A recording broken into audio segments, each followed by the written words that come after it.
Gujarat police એક્શનમાં અહીં વાત કરીએ તો ગુજરાત પોલીસ દ્વારા જે કાર્યવાહી કરવામાં આવી છે, સુરત પોલીસનું સૌથી મોટું ઓપરેશન આતંકી હુમલા બાદ ગુજરાત પોલીસ એક્શન મોડમાં જોવા મળી રહી છે।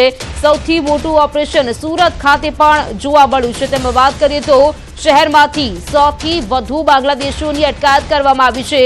સુરત શહેર ડીસીબી અને એસઓજીની કાર્યવાહી, જેમાં શહેરના અલગ અલગ વિસ્તારોમાં પોલીસે સર્ચ કર્યું છે। બોગસ ડોક્યુમેન્ટના આધારે ભારતમાં રહેતા હતા પોલીસે મહિલા સહિત પુરુષ બાંગ્લાદેશીઓની અટકાયત કરી છે।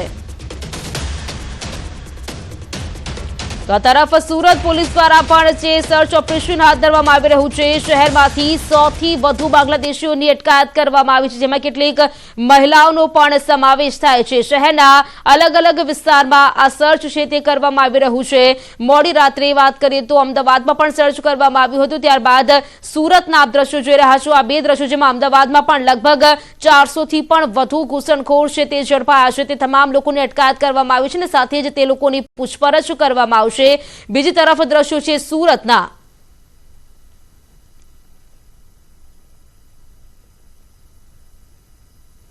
सूरत पुलिस ने एक ऑपरेशन के दरमियान हम लोगों ने कोशिश की है जितने भी इलीगल बांग्लादेशी नेशनल हैं उनको आइडेंटिफाई करके डिपोर्ट करने का प्रोसेस स्टार्ट किया है।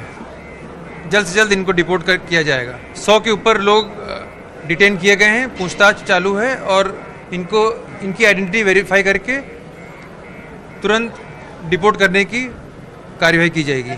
मूल उद्देश्य है कि इलीगल बांग्लादेशी नेशनल्स को जल्द से जल्द अपने देश से बाहर डिपोर्ट करना है, उनके देश में वापस।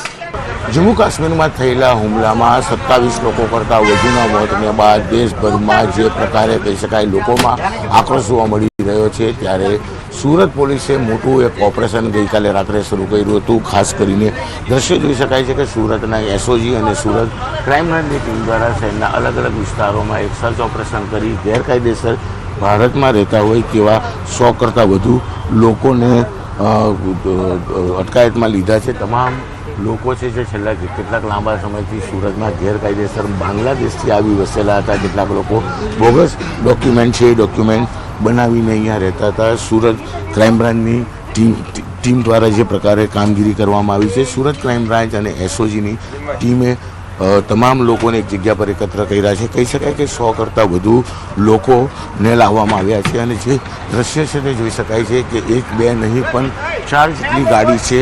આ તમામ ગાડીઓને ભરી અને તેઓને સુરતના રિંગ રોડ વિસ્તારમાં લાવવામાં આવ્યા છે। તમામ લોકોને સુરત પોલીસના કોમ્યુનિટી હોલ ખાતે લઈ જવામાં આવશે અને ત્યારબાદ તેમના વિરુદ્ધ કાયદેસરની કાર્યવાહી કરવામાં આવશે। એટલે કે મોટા પ્રમાણમાં જે પ્રકારે કહી શકાય કે બાંગ્લાદેશીઓ ગેરકાયદેસર ભારતમાં વસતા, એટલે કે જમ્મુ કાશ્મીરના હુમલા બાદ ભારતમાં ગેરકાયદેસર રહેતા લોકોની હકાલપટ્ટી શરૂ થઈ છે। તેમાં બાંગ્લાદેશીઓ એકલ દોકલ પકડાતા હતા, પણ હવે જ્યારે મોટી સંખ્યામાં તમામ બાંગ્લાદેશીઓ પકડાયા છે ત્યારે તેમને સુરતના કોમ્યુનિટી હોલ ખાતે લઈ જવામાં આવશે અને ત્યારબાદ તેઓ વિરુદ્ધ કાર્યવાહી કરવામાં આવશે। સૌથી મહત્ત્વની વાત છે કે सूरत एसओजी और सूरत क्राइम ब्रांच पुलिस द्वारा जे प्रकारे आ कामगीरी करवामां आवेली छे, पुलिसनी 2 मोटी बस में तमाम लोकोनी धरपकड़ करवामां आवी छे। कही शकाय कि आ तमाम लोको जे छे एमां मोटा प्रमाणमां महिलाओनो समावेश पण थाय छे, कारण के छेल्ला लांबा समयथी आ लोको गैरकायदेसर रीते बॉर्डर क्रॉस करी भारतमां आवीने रहता हता અને જે પ્રકારે